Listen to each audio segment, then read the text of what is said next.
नमस्कार दोस्तों। चलिए जानते हैं उत्तर प्रदेश के हर जिले हर गांव की छोटी बड़ी खबरें सिर्फ 8 मिनट में। और हाँ, अगर आपको हमारी खबरें पसंद आए तो चैनल को सब्सक्राइब और लाइक करना बिल्कुल न भूलें। जय श्री राम। छुपन छुपाई खेलते समय 6 साल की बच्ची से दुष्कर्म, दोस्त देता रहा पहरा। कानपुर में जाजमऊ इलाके में एक 6 साल की मासूम बच्ची के साथ छुपन छुपाई खेलने के बहाने इतना बड़ा गुनाह हुआ है कि सुन के रूह कांप जाती है। एक नाबालिग लड़के ने अपने दोस्त को पहरे पर बिठाया और उस नन्ही जान के साथ दुष्कर्म किया। इन गुनहगारों ने बच्ची को चॉकलेट का लालच दिया था, लेकिन जब मासूम की चीख सुनाई दी तो आसपास के लोगों ने दौड़कर आरोपी को पकड़ लिया और पुलिस के हवाले कर दिया। लोग कह रहे हैं कि यह लड़का गंदे वीडियो देखता रहता था, जिससे इसका दिमाग बिगड़ गया है। लड़की बनने के फेर में अमेठी के छात्र ने काटा प्राइवेट पार्ट, लहूलुहान हाल में भर्ती। अमेठी से प्रयागराज आकर प्रतियोगी परीक्षा की तैयारी कर रहे एक 18 वर्षीय छात्र ने लड़की बनने की चाह में खुद का प्राइवेट पार्ट काट डाला है। उसने गूगल सर्च और डॉक्टर से सलाह के बाद खुद को एनेस्थीसिया इंजेक्शन लगाकर ब्लेड से अपना प्राइवेट पार्ट ही काट डाला। गंभीर हालत में उसे अस्पताल में भर्ती कराया गया है। छात्र के मन में 14 साल की उम्र से ही यह भावना थी। उसका कहना है कि मैं पढ़ाई में मन नहीं लगा पाता और खुद को हमेशा से लड़की जैसा महसूस करता था और इसलिए मैंने खुद ही खुद का काट डाला। चुपके से चल रहा था जिस्म फरोशी का धंधा। 5 कोठों के अंदर से मिली 25 लड़कियां। मेरठ के कबाड़ी बाजार में अवैध जिस्म फरोशी का खुलासा हुआ है। दिल्ली के एक एनजीओ की सूचना पर पुलिस ने छापा मारकर 25 लड़कियों को बचाया, जिनमें 4 नाबालिग हैं। 5 ग्राहकों को भी गिरफ्तार किया गया है। आरोप है कि बंद कोठों में पुलिस की मिली भगत से यह धंधा चल रहा था। नाबालिग लड़कियों से वेश्यावृत्ति के लिए ज्यादा पैसे लिए जाते थे।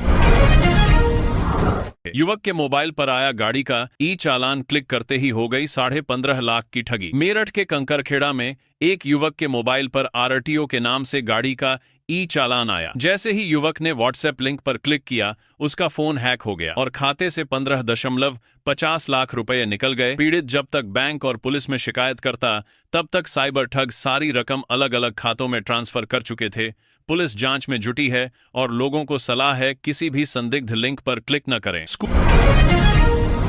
स्कूल बस की लापरवाही ने फिर छीन ली 2 मासूम जिंदगियां, सड़क पर पसरा मातम, ग्रामीणों का गुस्सा फूटा। कानपुर के घाटमपुर क्षेत्र में 60 जहानाबाद मार्ग पर एक तेज रफ्तार स्कूल बस ने बाइक सवार पिता पुत्र को टक्कर मार दी। दोनों की मौके पर ही दर्दनाक मौत हो गई है। बस पलटने से स्कूली बच्चों की जान खतरे में पड़ गई। ग्रामीणों ने बच्चों को बाहर निकाला। गुस्से में आकर लोगों ने शव सड़क पर रखकर भारी हंगामा किया। स्कॉर्पियो से आए और लूट ले गए 10 लाख रुपए। अलीगढ़ के पास बरेली मथुरा हाईवे पर स्कॉर्पियो सवार 4 बदमाशों ने हाथरस के पीतल कारोबारी के कैशियर दीपक से 10.40 लाख रुपए, मोबाइल और बाइक लूट ली है। बदमाशों ने पहले बाइक को टक्कर मारी और फिर बंदूक दिखाकर पूरा बैग छीन लिया। घटना के बाद पुलिस ने तुरंत जांच शुरू कर 3 अलग अलग टीमें बना दी हैं। सीसीटीवी फुटेज चेक किए जा रहे हैं। एसटीएफ को मिली बड़ी सफलता। गिरोह के 6 सदस्य दबोचे और लाखों की नकदी समेत नोट गिनने की मशीन बरामद। गाजियाबाद की सिद्धार्थ विहार सोसाइटी में एसटीएफ ने छापा मारकर साइबर ठग गिरोह का पर्दाफाश किया है। 6 आरोपी गिरफ्तार हुए हैं, जिनके पास से 100 फर्जी पहचान पत्रों पर खुले बैंक अकाउंट्स और 25 लाख रुपए नकद, नोट गिनने की मशीन, फर्जी एटीएम व चेकबुक बरामद हुई है। ये गिरोह बैंकों के कुछ कर्मचारियों की मिली भगत से नए खाते खुलवाता था और सोशल मीडिया पर लोगों को विदेशी करेंसी ट्रांजैक्शन व गेमिंग के नाम पर फंसाता था। पुलिस ने 2 फरार आरोपियों की तलाश शुरू कर दी है।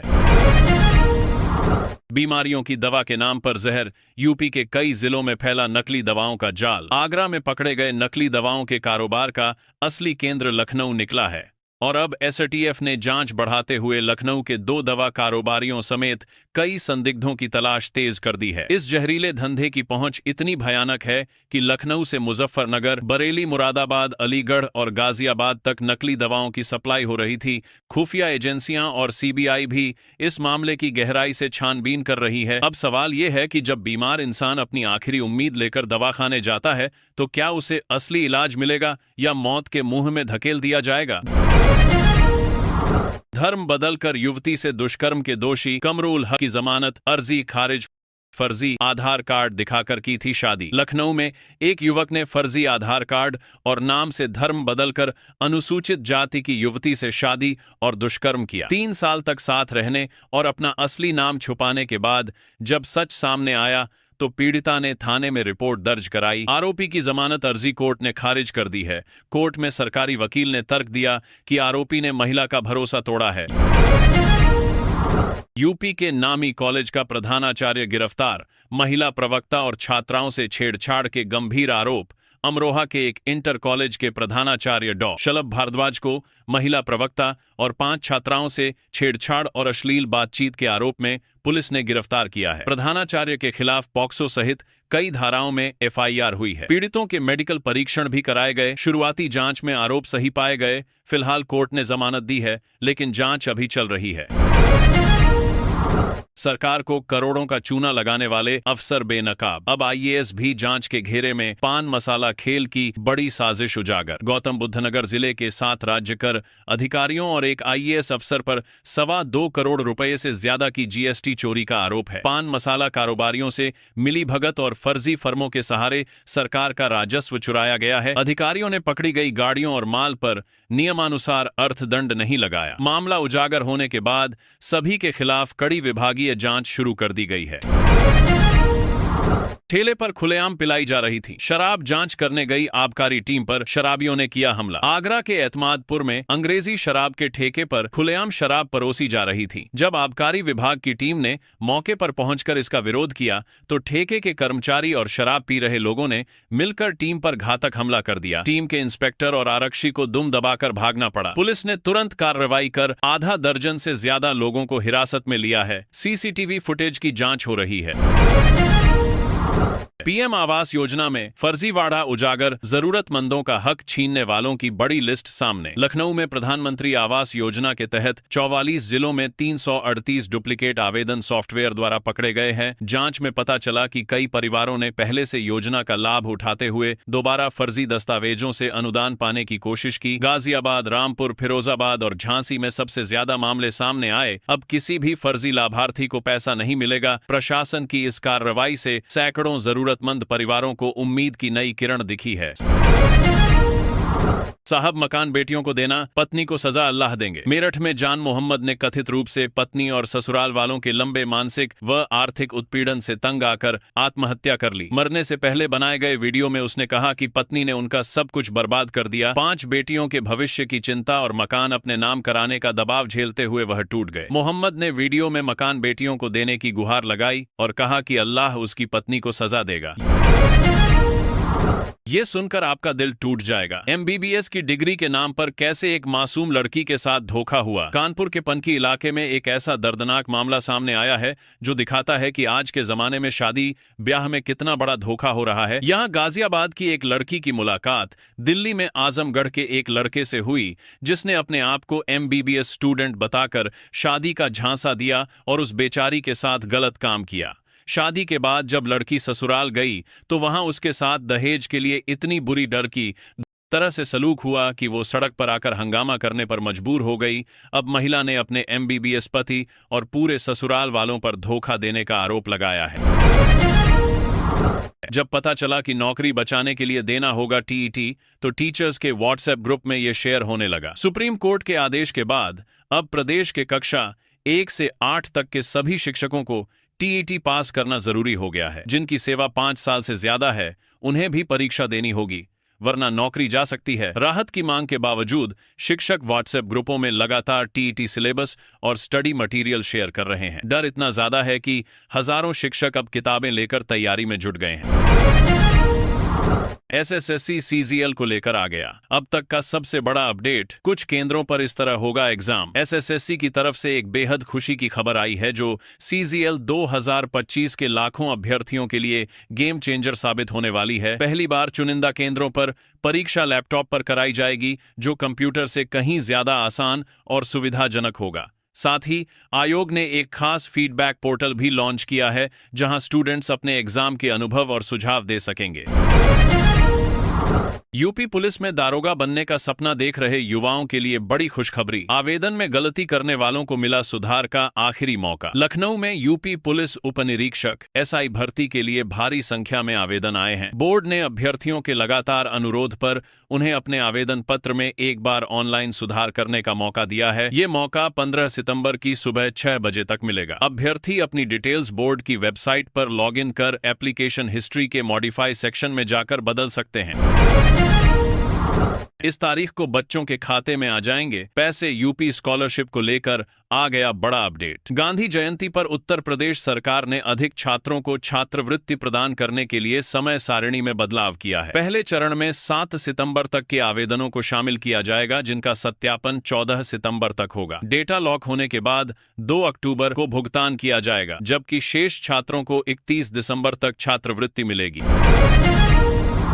पीईटी परीक्षा में ब्लूटूथ डिवाइस से नकल करते पकड़ी गई थी महिला। प्रयागराज में आयोजित पीईटी परीक्षा में एक महिला अभ्यर्थी को ब्लूटूथ डिवाइस की मदद से नकल करते हुए पकड़ा गया है। परीक्षा कक्ष में मॉनिटरिंग के दौरान महिला की संदिग्ध गतिविधियों पर नजर पड़ी। तलाशी में उसके पास हाईटेक डिवाइस बरामद हुई। तत्काल पुलिस को बुलाकर महिला के खिलाफ पूरा मुफ्ती थाने में मामला दर्ज कर लिया गया है। पूरे प्रदेश में लागू होगा इंग्लिश स्पीकिंग कोर्स। नवाचार को प्रोत्साहन देकर मॉडल बनेंगे सर्वोदय विद्यालय। लखनऊ में समाज कल्याण विभाग की पहल पर अब उत्तर प्रदेश के सभी जयप्रकाश नारायण सर्वोदय विद्यालयों में इंग्लिश स्पीकिंग कोर्स शुरू किया जाएगा। आगरा के स्कूल में जब इसकी शुरुआत हुई तो छात्रों के नतीजे शानदार आए। इसी सफलता को देखते हुए पूरे प्रदेश के स्कूलों में ये कोर्स लागू किया जा रहा है। स्मार्ट क्लासरूम, लैब, किताबें और कोचिंग जैसी तमाम सुविधाएं बच्चों को मुफ्त में मिलेंगी। उत्तर प्रदेश में 2000 रुपये पेंशन बढ़ने पर पूर्व विधायकों ने जताई नाराजगी। मुख्यमंत्री को कराएंगे अवगत। लखनऊ में के पूर्व विधायकों ने सरकार द्वारा पेंशन में केवल 2000 रुपये की बढ़ोतरी पर नाराजगी जाहिर की है। वेलफेयर सोसाइटी की बैठक में सभी पूर्व जनप्रतिनिधियों ने इसे अपनी आर्थिक हालात का मजाक बताते हुए कहा कि 1 दशक बाद इतनी मामूली बढ़ोतरी अस्वीकार्य है। अब पूर्व विधायक मुख्यमंत्री से मिलकर अपनी समस्या और सम्मान की बात रखने की तैयारी कर रहे हैं।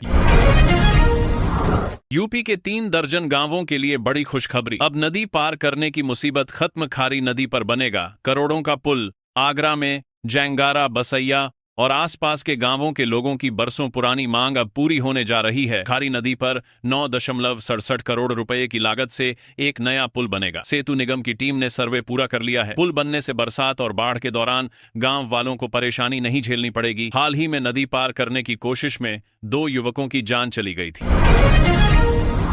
कानपुरिया वही जो दिल की बात तुरंत जुबा पर ले आए। कानपुर के व्यंजनों के दीवाने हुए अक्षय कुमार। कानपुर के बारे में बॉलीवुड के मशहूर एक्टर अक्षय कुमार ने जो बातें कही हैं वो हर कानपुरिया का सीना चौड़ा कर देने वाली हैं। जहां उन्होंने कहा कि कानपुरिया वही होता है जो दिल की बात को तुरंत जुबान पर ले आता है और इसी सच्चाई और सादगी की वजह से ये शहर अलग है। अक्षय कुमार ने यहाँ के खान पान की इतनी तारीफ की कि सुनकर मुंह में पानी आ जाता है। उन्होंने बताया कि वो कानपुर के व्यंजनों के बहुत शौकीन हैं और खासकर मट्ठी और ठग्गू के लड्डू उनके दिल को छू जाते हैं। क्या फिजियोथेरेपिस्ट लगा सकते हैं अपने नाम के आगे डॉक्टर? लो, क्लियर हो गई कंफ्यूजन। मेरठ में इंडियन एसोसिएशन ऑफ फिजियोथेरेपिस्ट की प्रेस वार्ता में डॉक्टर सचिव अतुल चौहान ने बताया कि कुछ दिन पहले स्वास्थ्य सेवा महानिदेशालय ने फिजियोथेरेपिस्ट को अपने नाम के आगे डॉक्टर लगाने से रोक दिया था, लेकिन 24 घंटे में ही यह आदेश वापस ले लिया गया। अब नेशनल कमीशन की पुष्टि के बाद फिजियोथेरेपिस्ट अपने नाम के आगे डॉक्टर टाइटल लगा सकते हैं। इस फैसले के बाद पूरे प्रदेश के फिजियोथेरेपिस्टों में खुशी है। गोरखपुर के आसमान से राहत की बौछार। बाकी शहरों में अब भी लोग बारिश का इंतजार कर रहे हैं। गोरखपुर में बीती रात तेज बारिश से लोगों को उमस से बड़ी राहत मिली है। मौसम विभाग के मुताबिक 15 सितंबर से पूरे पूर्वी उत्तर प्रदेश में मध्यम से भारी बारिश के आसार हैं। बंगाल की खाड़ी में बन रहे सिस्टम का असर अगले 3-4 दिनों में दिखेगा, जबकि आगरा और कानपुर के लोग अब भी बारिश के इंतजार में हैं। गंगा का जलस्तर कम होने से बढ़ा कटान। डर की वजह से मकान तोड़कर ईंटें निकाल रहे लोग। समैचीपुर के चितार गांव में गंगा नदी का पानी कम होने की वजह से कटाव इतना तेज हो गया है कि डर के मारे लोग अपने ही हाथों से अपने घरों को तोड़ रहे हैं और ईंट निकालकर अपना सामान बचाने की कोशिश कर रहे हैं। तटबंध का हिस्सा भी कट चुका है और अब कैलियाई गांव के पास भी कटाव शुरू हो गया है, जिससे पूरे इलाके में दहशत का माहौल है। अभियान चलाकर अवैध रूप से संचालित ई रिक्शा पर होगी कार्रवाई, डीएम ने दिए सख्त निर्देश। अमेठी में सड़क सुरक्षा समिति की बैठक में डीएम ने अवैध रूप से चल रहे ई रिक्शा के खिलाफ सख्त अभियान चलाने के निर्देश दिए हैं। इलेक्ट्रिक चोरी रोकने और सभी ई रिक्शा को वैध कनेक्शन से चार्ज कराने की बात कही गई है। स्कूल वाहनों की जांच भी नियमित रूप से करने को कहा गया है ताकि क्षमता से ज्यादा बच्चों को बैठाने पर कार्रवाई हो सके। आज के लिए इतना ही। खबरें पसंद आई हो तो लाइक करके सब्सक्राइब कर लेना और हाँ, जय श्री राम।